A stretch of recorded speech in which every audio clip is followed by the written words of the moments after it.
Mais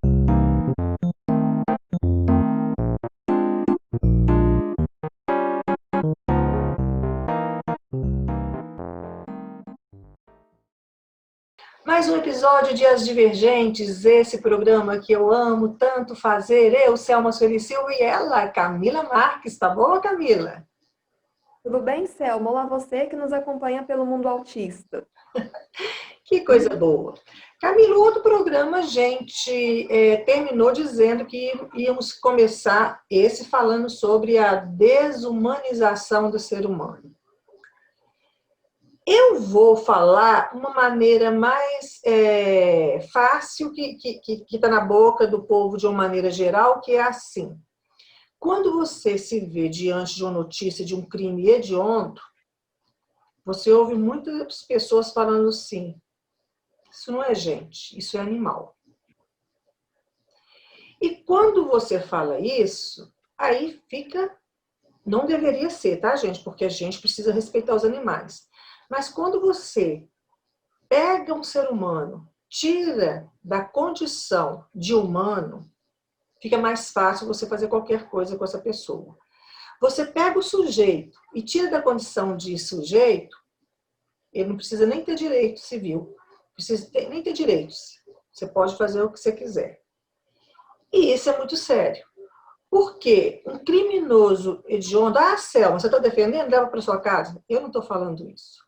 O que eu estou falando é, eu quero que tenham leis e quero que tenha um sistema prisional que dê a essas pessoas o efeito da causa que eles deram, nessa medida. Né? Quanto maior a causa, maior será o efeito. Mas eu não quero ver esse cara escortejado em praça pública. Eu não quero ver esse cara com pena de morte. Eu posso até querer que ele tenha prisão perpétua se eu não acreditar na reabilitação dele. Mas nunca pena de morte. Por quê? Porque senão eu me igualo. Eu estava vendo um seriado que chama Fronteiras. E aí, em determinado momento, essa divisão de fronteiras era uma parte do FBI que eles lutam contra essas coisas muito loucas, assim, de pessoas que querem... tem conversa com outro universo, enfim. Na quinta temporada agora, uma raça aí que não é humana tomou conta do mundo e eles têm que salvar. E aí tem humanos que se uniram a esse pessoal contra o mundo. Aí a mocinha perguntou assim, mas por que você fez isso? Perguntou para um... Ele disse, por segurança, por medo. Eu percebi que ser resistência, lutar, estava colocando minha família em risco. Eram os dois lados muito extremistas, aí eu fiquei do lado que me dava mais segurança. Depois de tudo que eles fizeram com a gente, depois de tudo que eles fazem, depois de tudo que eles trouxeram, aí a filha dela falou assim, pois é, mamãe, isso aí não está certo. Ela falou assim, olha, mais do que eles trouxeram, o que me preocupa é o que eles tiraram. Tirar a humanidade da gente é uma coisa muito grave.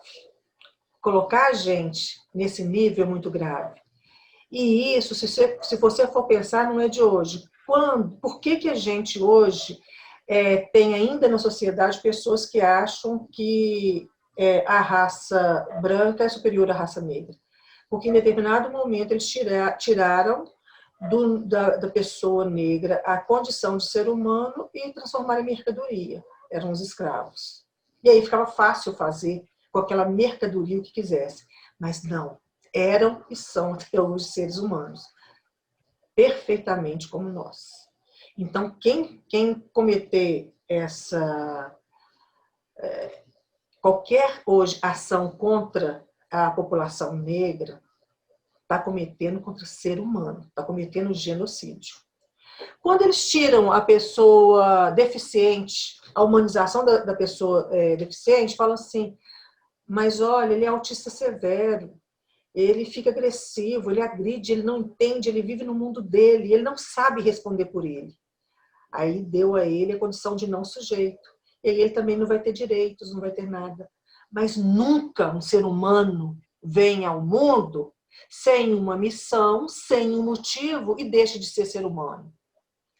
Então, em que ponto que a gente começou a desumanizar as pessoas para ficar mais fácil justificar nossas ações negativas com relação a elas?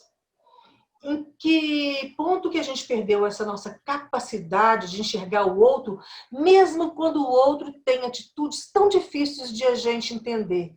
Como, por exemplo, algumas atitudes do presidente, como, por exemplo, algumas atitudes da extrema esquerda, que a gente tem dificuldade de entender. Quando que eles perderam essa conexão do ser humano que leva em consideração um ou outro para construir um bem comum que seja bem para todos? Eu sei, gente, eu não sou romântica ao ponto de achar que o mundo ideal não vai ter problema nenhum. Mas eu acredito que o problema faz parte. E vou falar uma coisa que vocês vão assustar. Que venham os problemas, porque cada problema significa a oportunidade que a gente tem para ser melhor. Então, eu acredito num mundo em que as pessoas vão continuar sendo diferentes, vão continuar sendo contraditórias, vão continuar tendo tanto de coisa diferente. Mas que a solução e a forma de lidar com essas divergências vai ser sempre levando em consideração, prioritariamente, o ser humano, qualquer que ele seja. Por isso que hoje eu quero um sistema prisional justo, porque se essa pessoa fez um mal ao meu filho, eu não quero ser igual a ela e desejar que ela seja picada em 1000 pedaços. Eu quero sim que a justiça seja feita e que ela sinta o peso da justiça e do sistema prisional. Porque isso faz parte do coletivo e do humano. Mas para isso a gente tem que melhorar também essas condições. Eu não quero me perder de mim nunca. É isso aí. Você acha, Camila, que a gente às vezes desumaniza o ser humano para ficar mais fácil de a gente driblar a nossa consciência? Ufa, eu não consigo imaginar um mundo sem a sensibilidade, porque é a sensibilidade que te permite enxergar as coisas que não estão tão óbvias, e até as óbvias. É a sensibilidade que faz ter a percepção do conjunto, que aí que através dessa percepção de conjunto, a gente tem percepção de sociedade, percepção de alcance, do que uma atitude pode mudar a nossa vida e a vida dos nossos à nossa volta. A gente está vivendo um momento em que, até o presente momento, nós tivemos 126 mil perdas com a questão da Covid. O pronunciamento dos políticos e a forma como as coisas foram conduzidas desde o começo da pandemia, isso é muito importante de considerar aqui, porque o Brasil foi, até pela localização, né, o Ocidente, e o vírus teve seu epicentro na China, a coisa chegou aqui depois. Quando a gente estava assistindo a tragédia na Itália, com as mortes em Milão, a gente fica, nossa, mas por que não fez nada antes? Hoje, por que não fez nada antes? É aqui, é a nossa volta. E a gente Aqui, teve oportunidade, porque a gente teve gente sofrendo antes da gente. Então, não exatamente. adianta, é real. O governo brasileiro, legislativo e executivo, não conduziram de maneira para que o Brasil sofresse menos.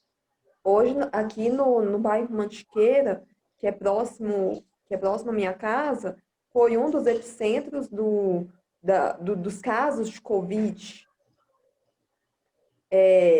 Hoje, a região mais notificada é o bairro Lourdes, mas a gente tem que também partir dessa lógica. As pessoas que têm maior poder aquisitivo sentem uma dor de cabeça, corre para o consultório e faz o teste. No Alto Vera Cruz, pela questão do IDH, a coisa já muda. Você procura uma unidade de saúde, a pessoa, se você não estiver realmente no estágio avançado, a pessoa vai te mandar voltar para casa. Não é por negligência, é por falta de insumos.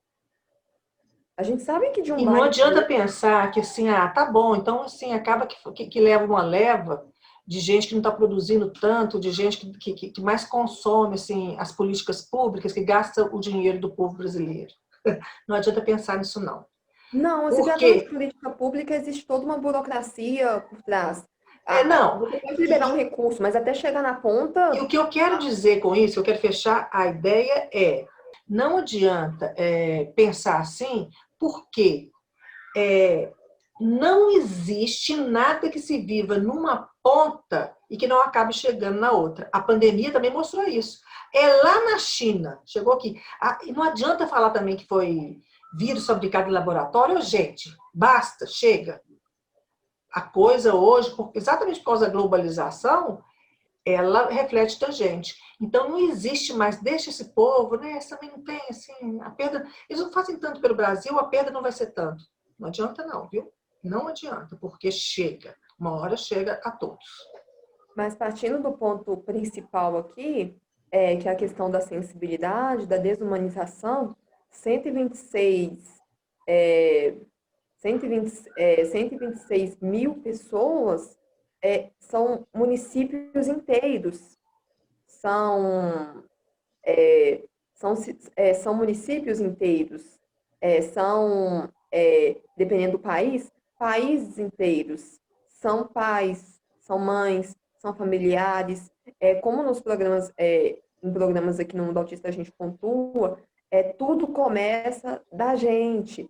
Se a gente lá, tudo começa da conscientização. Ah, gente, não, ficar em casa. Gente, cada um sabe da sua realidade.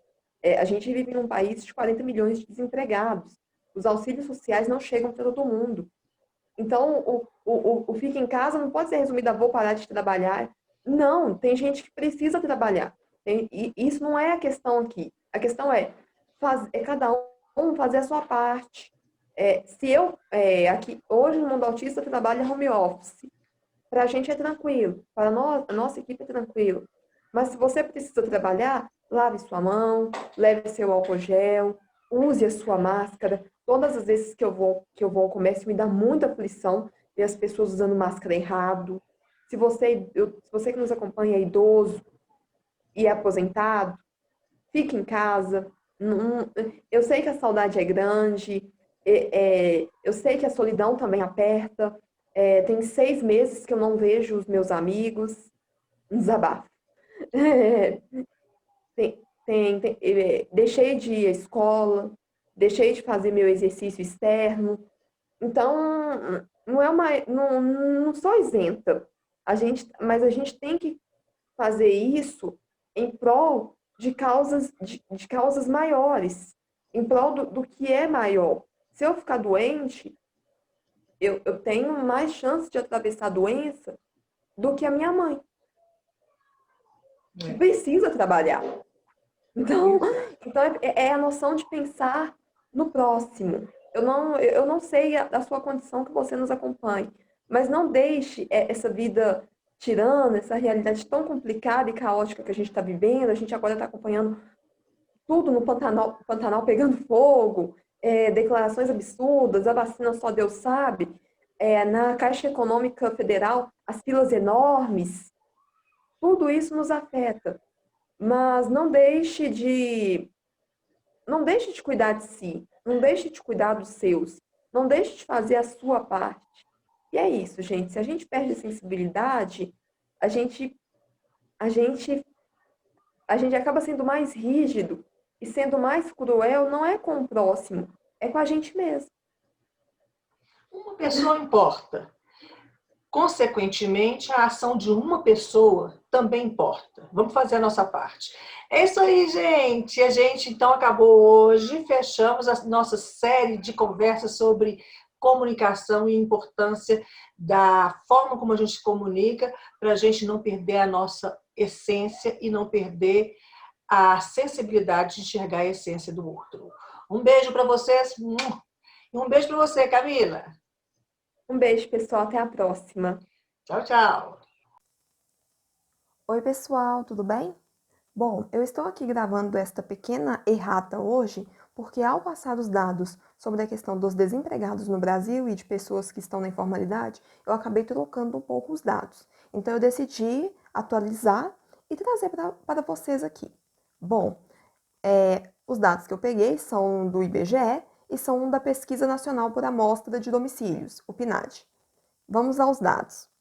No Brasil, 12 milhões e 700 mil pessoas estão desempregadas, conforme o IBGE em pesquisa realizada em julho. E na informalidade, ou seja, as pessoas que trabalham, mas não têm carteira assinada ou qualquer vínculo com a Previdência, somam 38 milhões de brasileiros, conforme o PNAD. Esses dados relacionados aos trabalhadores na informalidade são do mês de março. Eu peço perdão para vocês, ao passar os dados eu acabei confundindo e deixo aqui essa errata. Um abraço e até a próxima edição do programa.